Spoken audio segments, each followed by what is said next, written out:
রেখা চৌধুরী ঘুমিয়ে আছে। ছোট ছেলে অন্তিম বলল, মা ওঠো, অনেক বেলা হয়ে গিয়েছে। রেখা চৌধুরী ঢুলুঢুলু চোখে তাকালেন।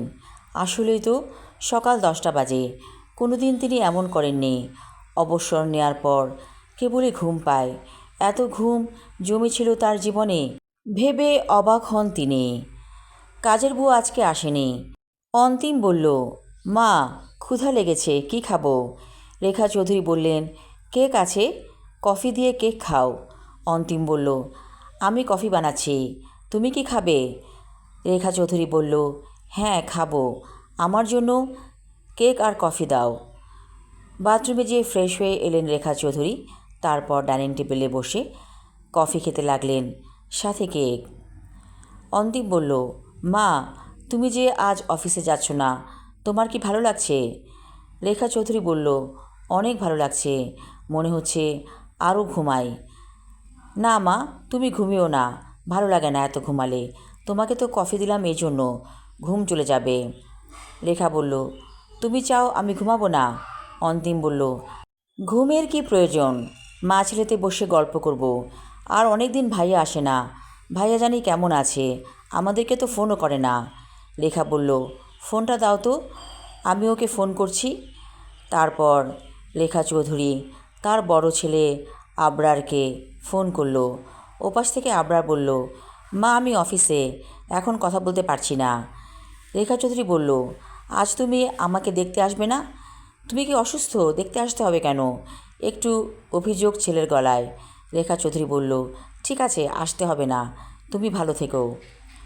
ফোন রেখে দিল রেখা চৌধুরী। ছেলে কি তাকে অ্যাভয়েড করছে? মনে হলো কিছুটা বিরক্ত। রেখা চৌধুরী কফি খেয়ে অন্তিমকে বলল, আমি আরও ঘুমাবো। অন্তিম বলল, কফি খাওয়ার পর তোমার ঘুম আসছে? আশ্চর্য, আমি ঘুমাবো অন্তিম, প্লিজ কথা বলবে না। অন্তিম একটু অবাক হয়ে গেল মার ধমক শুনে। রেখা চৌধুরী বেডরুমে যেয়ে বসলেন। বেডরুমে নীল পর্দা লাগিয়েছেন তিনি। নীল রং শান্তি আনে। তিনি ভাবলেন, আমি কি সুখী? হঠাৎ করে তার স্বামীর কথা মনে পড়ল। এজাজ এজাজ তো নেই পৃথিবীতে, মারা গিয়েছে। তারপর দুই ছেলেকে অনেক কষ্ট করে রেখা চৌধুরী মানুষ করছেন। বড় ছেলে মানুষ হয়ে গেছে, অন্তিম এখনও পড়াশোনা করছে। অন্তিমের জীবনটা গুছিয়ে দিতে পারলেই রেখা চৌধুরী শান্তি পাবেন। রেখা চৌধুরীর চোখে ঘুম আসছে না। ঘুম আসবেই বা কেন? কফি খেয়েছে তো।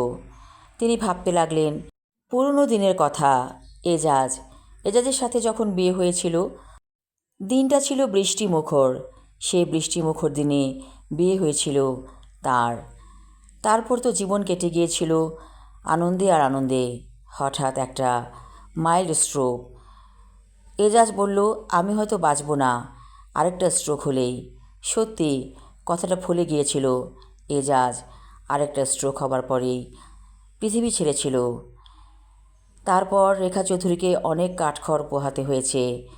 ছেলেদেরকে মানুষ করা ছিল জীবনের একটা বড় লক্ষ্য। যাক, মানুষ তো হচ্ছে ছেলেগুলো। এখন রেখা চৌধুরী অবসর নিয়েছেন, কিন্তু তার ভালো লাগছে না। মনে হচ্ছে নীল সাগরে গা এলিয়ে দিতে। বিয়ের পর গিয়েছিলেন কক্সবাজারে, সেই স্মৃতিটা এখনও মনের মণিকোঠায় জ্বলজ্বল করে। এজাজ বলেছিল, চলো আমরা দুজন অবগাহন করি এই নীল সাগরে। তারপর নেমেছিল সাগরে দুজন। সে কি আনন্দ! কোথায় হারিয়ে যায় সোনালি দিনগুলো রেখা চৌধুরীর। হঠাৎ করে মনটা ভারাক্রান্ত হয়ে গেল। তিনি ডুকরে কেঁদে উঠলেন, বললেন, এজাজ আমি তোমার সাথে থাকতে চাই, আমাকে নেবে? আমি আমার লেখা ছোট গল্প অবগাহন পর্ব 2 এবং শেষ পর্ব পড়লাম। আশা রাখছি ভালো লাগবে সবার। ধন্যবাদ।